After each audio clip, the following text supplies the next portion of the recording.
konti lang. Mayroon na siya. Ipon. Paano ba kumikita dyan?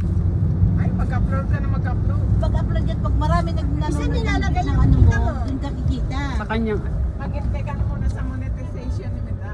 Arin, saan nilalagay yung kita mo Hindi dyan? naman ako nagkagano sa Sa monetization. PayPal.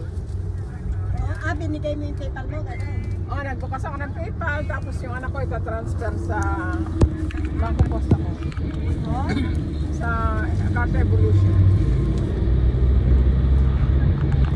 Revolut? Evolution. Wala ka ng membership na join? Wala. Basta ano lang. Kasi ito sa Sa ano? Sa mita-mitang yun.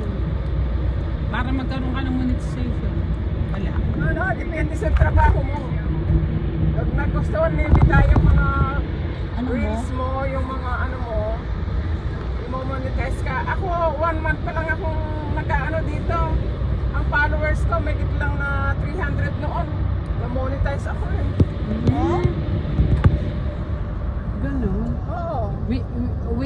Kumbaga, wala kang ginawa. Basta naggaganon ka lang.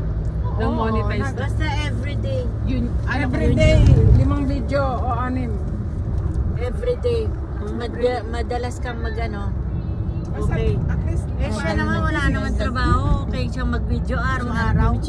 Kung nagtatrabaho ka, paano ka makapag-video? ako kahit nagluluto ako, binibidyo ko. Kaya nga. Yung naluto na, binibidyo